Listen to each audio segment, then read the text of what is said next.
अस्सलामुअलैकुम, आदाब, नमस्ते, सत श्री अकाल। मैं मोहम्मद अंसारी इंडिया से। आप देख रहे हैं सबूरियत ऑफिशियल चैनल। सबसे पहले ये वीडियो देखिए। तो कभी आपने बात की हिंदू राष्ट्र की उनसे? नहीं, जरूरत ही नहीं। हम कभी सरकार के भरोसे हिंदू राष्ट्र की नहीं है। एक बात और बड़ी कैसे बनेगा? मान लो आप हिंदू, इस देश का हिंदू अपने आप को पहले कट्टर हिंदू बनाए, तब भारत हिंदू राष्ट्र। कट्टर हिंदू की जरूरत क्या है? ये फंस गया सी। फिर ये क्या अंतर कैसे होता है? क्योंकि ये एलिगेशन आपके साथ चिपक गया है कि आप अंधविश्वास फैलाते हैं और अपने मतलब को बताते हैं कि हमको दिखता है, ये कहते नहीं दिखता है। जैसे आपके मंच पे हमने कई बार देखा कि आप कहते हो कि तुम्हारा फलाना नाम है, तुम्हारे चाचा ये है, उनको बीमारी ये है। एक पत्रकार का भी आपने पर्चा खोल दिया था, बेचारा बड़ा गाली खाया बाद में। देखिए, एक परंपरा हमारी आप पर भी आरोप लगा कि उसके फेसबुक से आपने पढ़ लिया था। धंधा बंद करवाएगा क्या?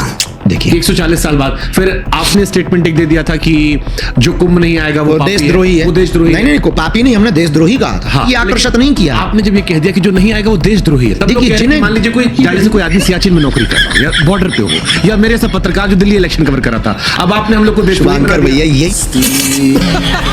हेलो दोस्तों, तो फाइनली आप लोग वीडियो क्लिप देखकर समझ गए होंगे कि आज की वीडियो किस टॉपिक पे होने वाली है। तो आप तो जानते हैं कि धीरेन्द्र शास्त्री ने बोला था कि जो मर गए हैं उन्हें मोक्ष मिल गया है। तो उसी को लेकर शुभंकर मिश्रा ने कुछ ऐसे सवाल पूछे हैं कि धीरेन्द्र शास्त्री पूरी तरह से बौखला गए। और इतना ही नहीं दोस्तों, बल्कि धीरेन्द्र शास्त्री का ये मानना है कि जो मैंने बोला है वो सही बोला है। तो इस वीडियो को शुरू से लेकर एंड तक जरूर देखें और अपनी राय कमेंट बॉक्स में जरूर बताएं। सो चलते हैं वीडियो की तरफ। लोगों ने कहा कि धीरेन्द्र कृष्ण शास्त्री ने असंवेदनशील बयान दे दिया कि जो यहाँ मृत्यु हुई वो मोक्ष किया है। फिर लोग आपको व्यक्तिगत टारगेट करने लगे कि ऐसे तो आपको मोक्ष मिल जाना चाहिए। बहुत हर लेवल पे। तो आपको लगता है वो असंवेदनशील बयान था जो कुंभ पर आपने दिया? अब हम किसी गरीब को कहें कि पैसा सब कुछ नहीं होता है, तो वो कहेगा महाराज हमें पहले दे दो फिर बताएंगे। तो ये वहां तो ज्ञान की शून्यता हो जाती है। इतना तो हम भी समझते हैं, लेकिन समझाने के लिए आपको कुछ तो कहना पड़ेगा।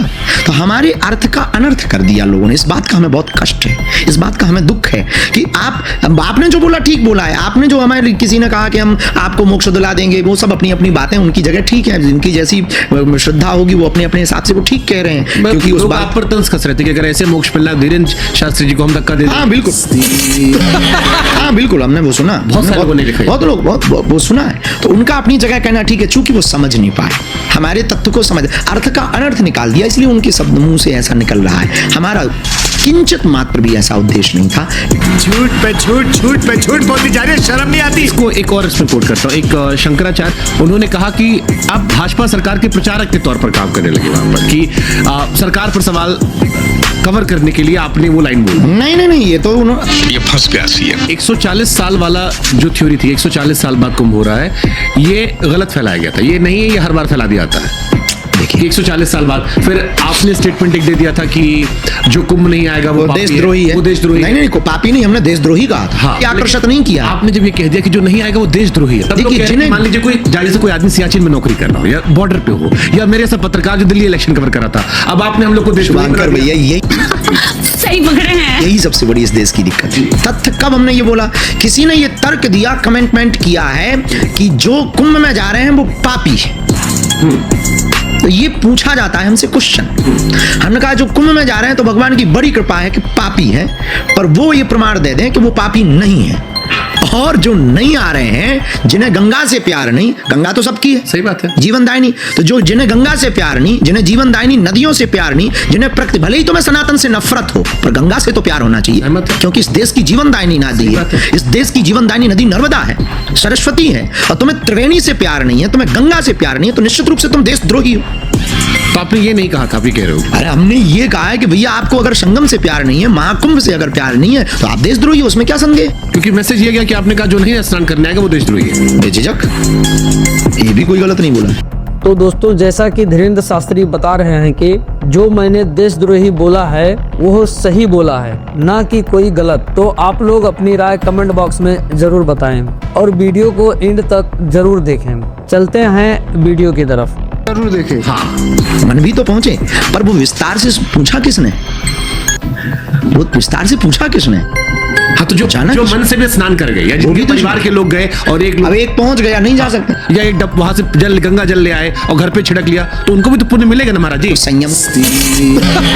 जैसे आपके मंच पे हमने कई बार देखा कि आप कहते हो कि तुम्हारा फलाना नाम है, तुम्हारे चाचा ये है, तुमको बीमारी ये है। एक पत्रकार का भी आपने पर्चा खोल दिया था, बेचारा बड़ा गाली खाया बाद में देखिए ये कि उसके परंपरा हमारी आप वैदिक पर भी आरोप लगा कि उसके फेसबुक से आपने पढ़ लिया था। हाँ, अरे बाप रे, ये तो धोती खोल रहा है। ये क्यों आपकी इमेज बनी है कि आप भविष्य देख लेते हो और फिर अब देश में जो भी घटना होती है, उससे हमको जो जोड़ते हैं। जो बुरा होता है इस देश में, उसमें धीरेन्द्र शास्त्री को लोग पूछते हैं कि आपको क्यों नहीं पता। क्यों? हाँ, ये जरूर क्वेश्चन डालें। ये बताओ किस दिन कोरोना आएगा, धीरेन्द्र शास्त्री क्यों नहीं पता कोरोना कैसे आ गया, हाँ। या भारत कब नंबर 1 बनेगा। धंधा बंद करवाएगा क्या?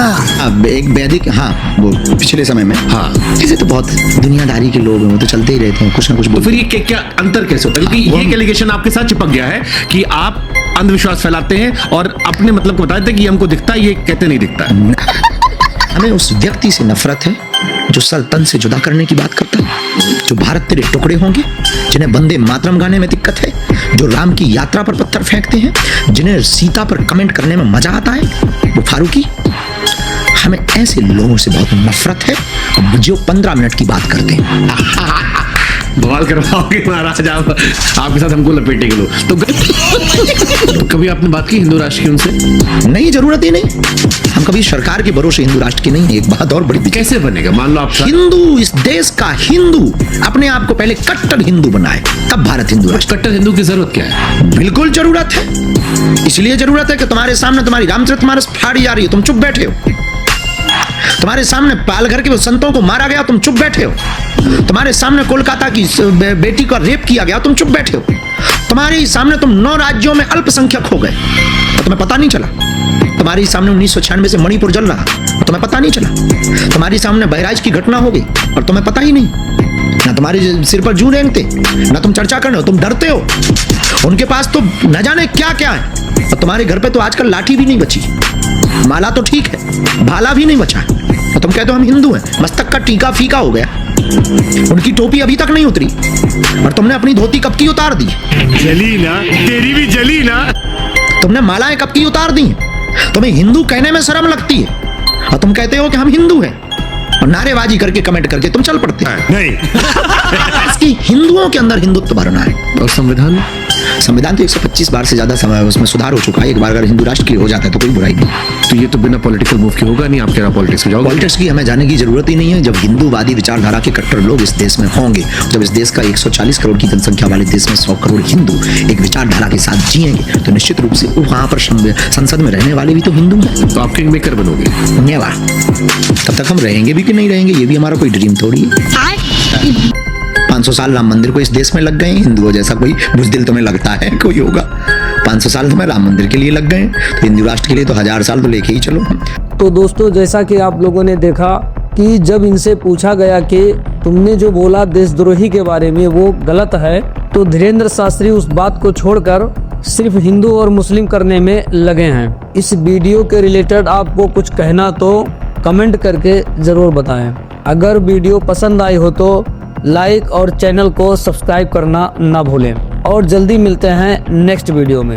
आप लोगों का बहुत बहुत शुक्रिया हमारे इस वीडियो को देखने के लिए। जुड़े रहिए सब्बू रिएक्ट ऑफिशियल चैनल के साथ। लेते हैं आप लोगों से इजाज़त। अपना और अपने घर वालों का बहुत बहुत ख्याल रखिए। अस्सलाम वालेकुम, आदाब, नमस्ते, सत श्री अकाल, धन्यवाद।